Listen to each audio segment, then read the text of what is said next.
cost reduction changes that, and that influence has totally reshaped workers' compensation. They even went so far, Honorable Speaker, as to change the name from workers' compensation to an insulting employer-type command. Work safe. Work safe, young man. That's the idea. Work safe.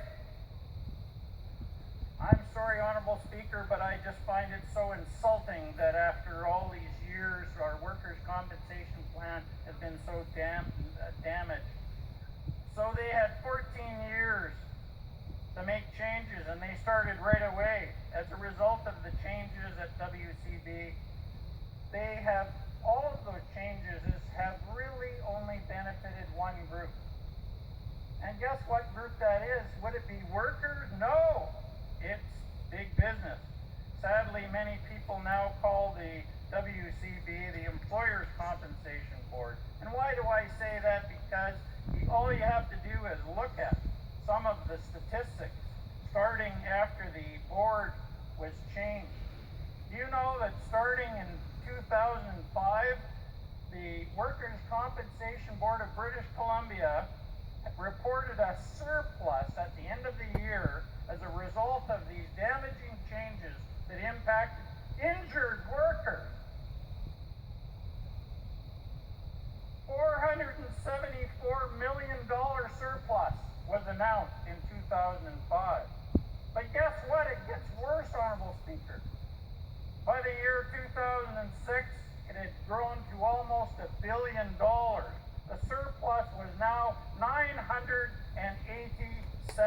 million, Honorable Speaker. And how did that happen? That was taken right out of the pockets of the working, the people that were injured, the people that were hurt, their families, people that could no longer retire with any kind of dignity after been damaged on the job because this government chose to pick their pockets clean.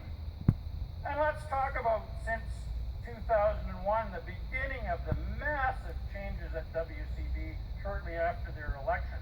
They actually decided to do 2 core reviews. And again, this could have been under the guise of some kind of red tape reduction. And it's interesting, Honorable Speaker, that we just went through a discussion about red tape reduction.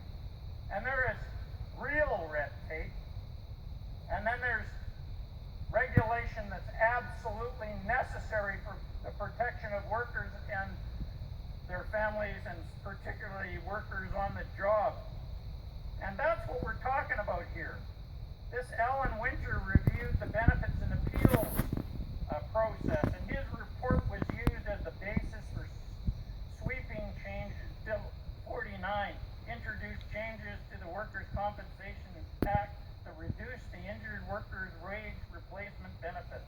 They also reduced the CPI benefits. They eliminated the lifetime pension provision. Again, that's important. So a worker had this original compromise that he couldn't sue the employer. He couldn't sue them for millions of dollars if he was damaged due to their negligence in any way, shape, or form. He could only count on this process taking care of him. Well, good luck today, Honorable Speaker. Good luck.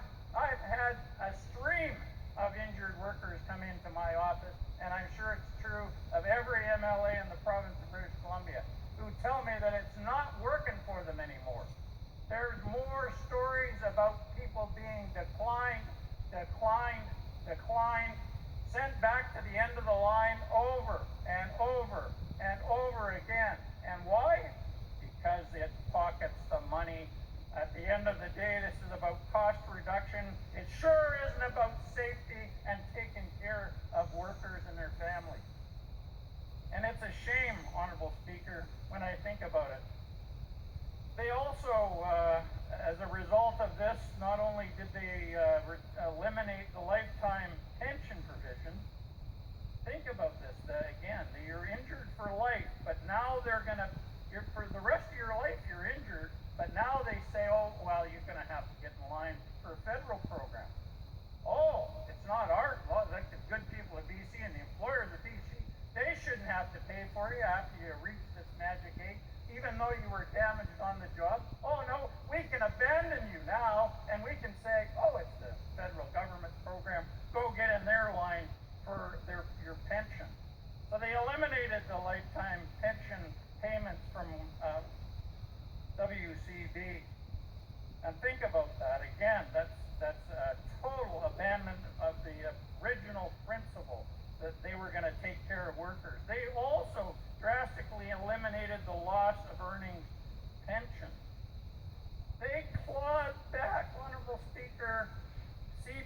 disability benefit. So now if you're injured, they even claw that back. They want you to go and apply for it. And again, along with their history of clawing back and giving money back to the big boss and taking it right out of the pockets of the working man, stuffing it in the bank and giving it back to the employer.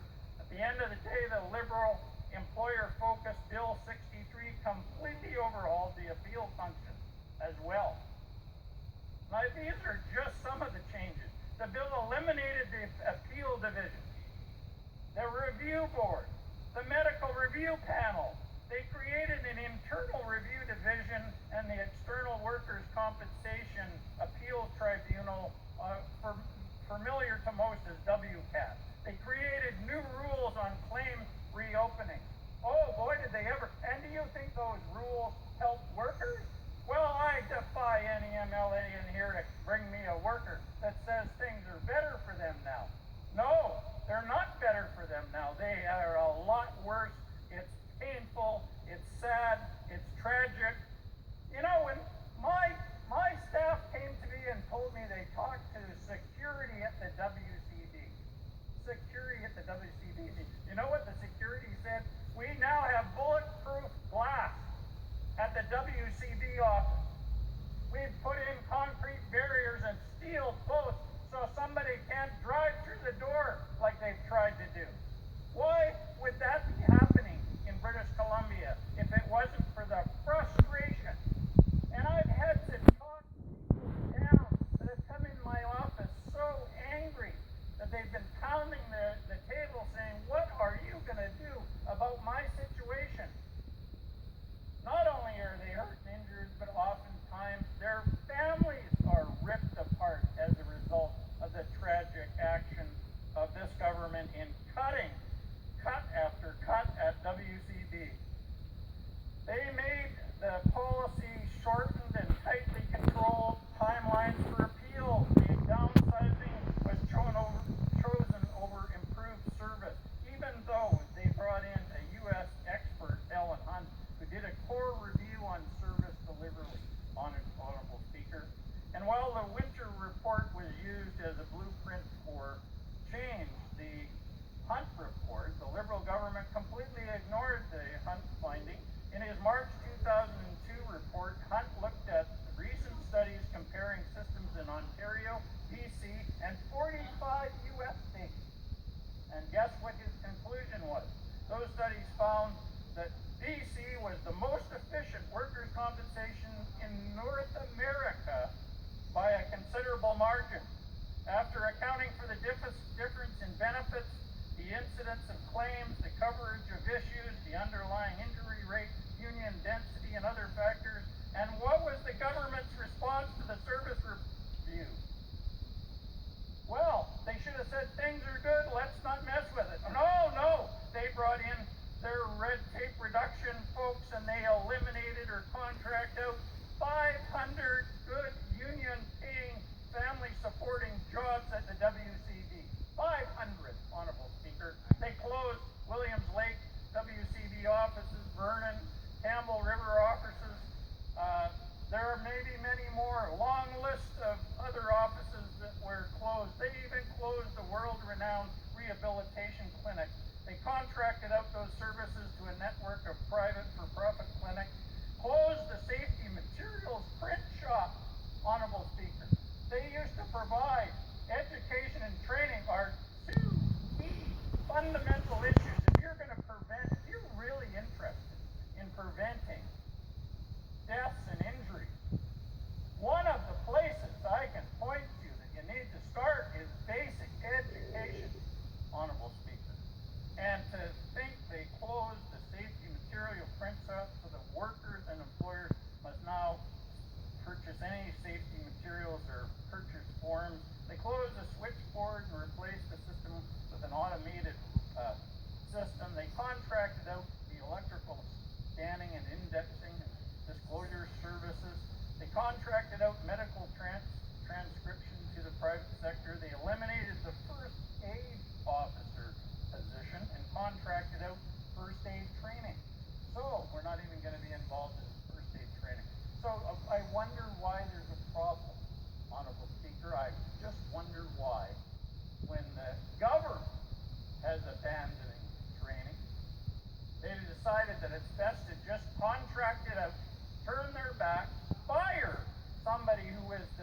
day training officer. Then they closed the WCB laboratory, Honorable Speaker. They contracted out the services needed by prevention officers.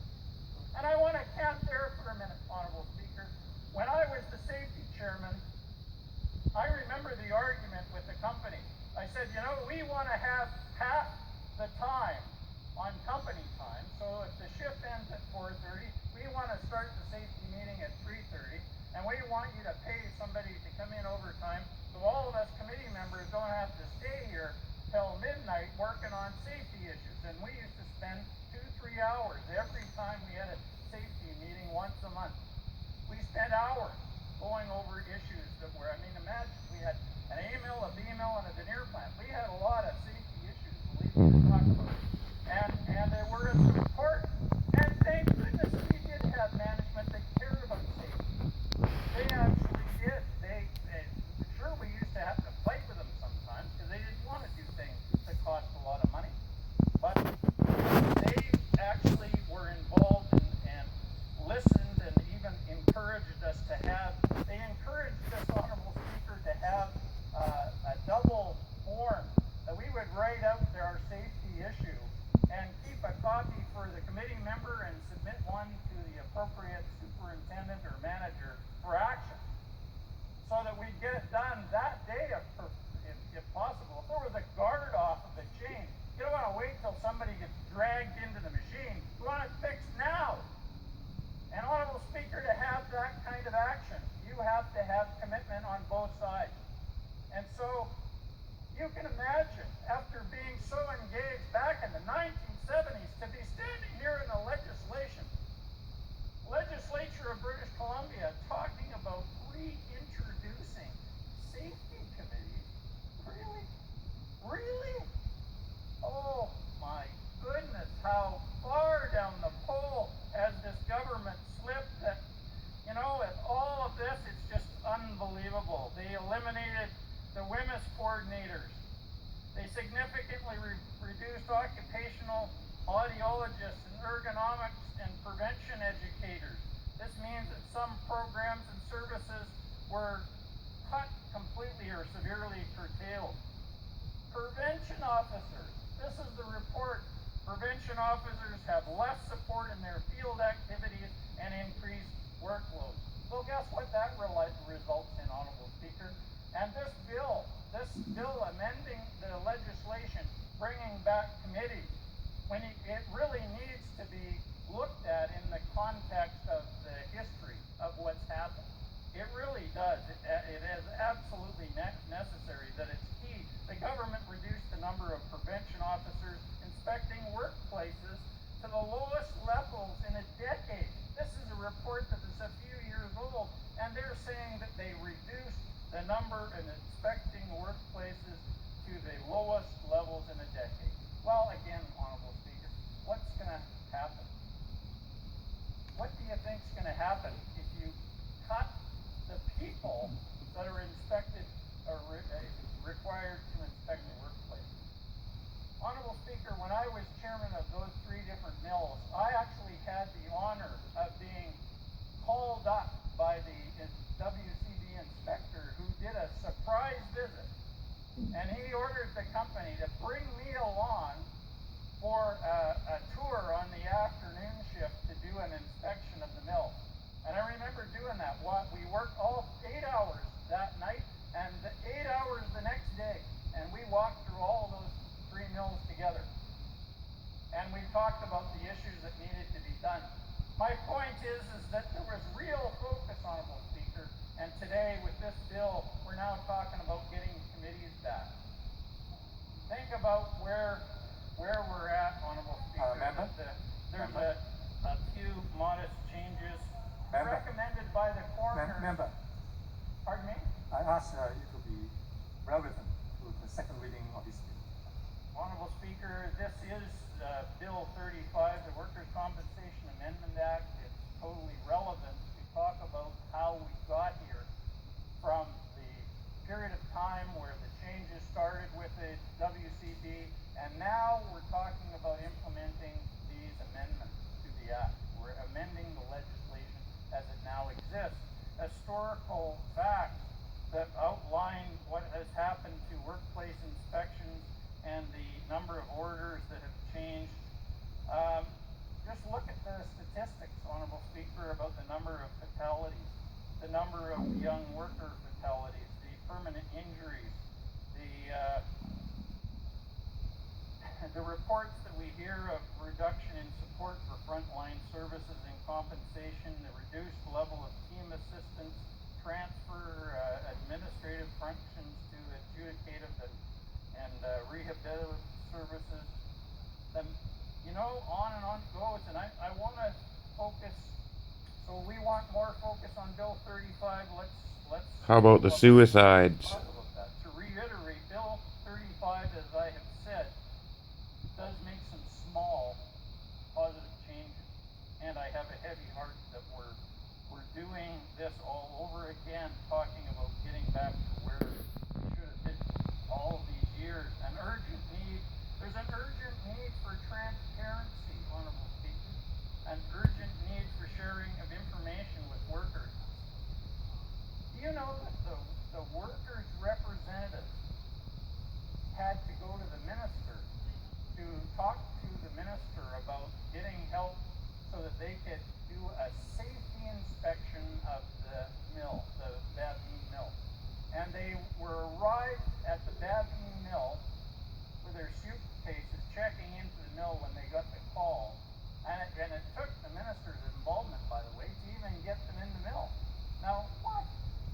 Workers can't have their representatives in a mill? That's just bizarre. But finally, they arrived and they got a phone call. Look, there's now been an explosion at the Lakeland mill, so they never even got to unpack their bags. We need under Bill 35 some of the things that are clearly missing, and this is after we've had